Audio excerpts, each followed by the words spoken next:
In this story, we talk about silence, patience, and truth destroy patriarchs better than rage ever could. The doorbell rang 3 minutes after my wife's car disappeared down the street. Too soon. I was still standing in the hallway, jacket half off, the air holding the ghost of her perfume, clean, floral, dishonest. My phone buzzed in my hand.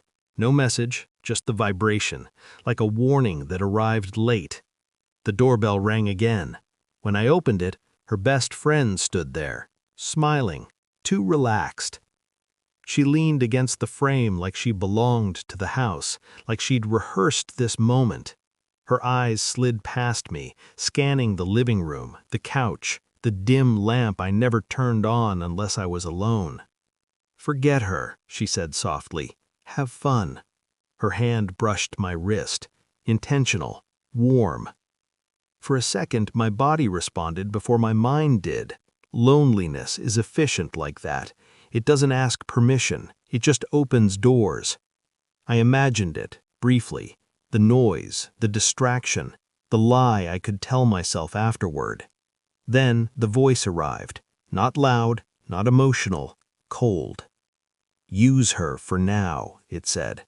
"But don't confuse desire with weakness. I have other plans." I stepped back and let her in, not because I wanted her, because I wanted the truth. She talked too much. People always do when they think they're winning. Wine glass in hand, legs crossed, she mentioned my wife casually, where she'd gone, who she'd been stressed about lately, how distant she'd seemed. Each detail landed like a test. Each pause waited for my reaction. I gave her none. Inside, something was rearranging itself. My wife hadn't just left suddenly, she'd been preparing.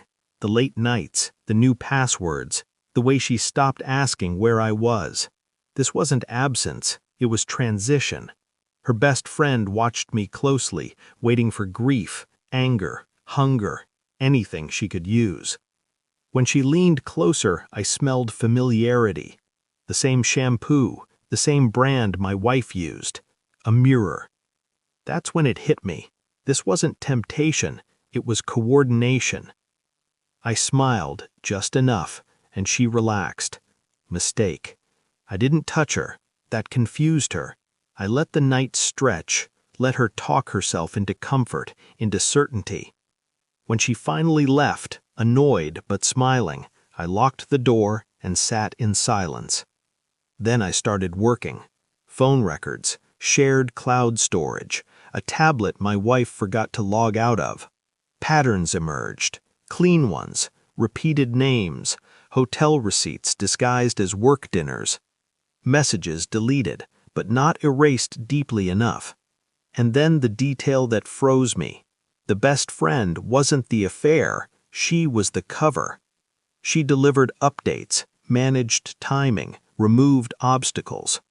My wife wasn't cheating with a stranger, she was building a second life, and I was still funding it. I behaved normally, kissed her cheek when she returned days later, asked nothing, watched everything. The calm nearly broke me, but control always does. The confirmation came in an envelope, printed, official, unarguable. I slid it across the table one quiet evening, no words, just paper. She looked at it, then at me. Her face collapsed inward like a building whose supports had been removed all at once. Her mouth opened, closed, hands shook. "Say it," I said calmly. She cried, explained, begged, tried to rewrite years in minutes. I listened like an accountant auditing losses. When she finished, I nodded. Not forgiveness, finalization. The next day I met her best friend for coffee. I told her everything. Then I showed her the messages, where my wife blamed her if things went wrong, where she promised to disappear and leave her holding the mess. The color drained from her face. "You used me," she whispered. I stood up. "No," I said. "She did." Then I walked away. I live alone now. The house is quieter, cleaner. honest. Sometimes I think about that night, the doorbell, the choice, the voice, how close I came to mistaking pain for desire. I didn't win by yelling, I won by waiting, by watching people destroy themselves with the truth they thought I'd never see. I don't miss her. I miss the man I was before I learned how calculated love can be. But power changes you, and I've learned to hold it very still.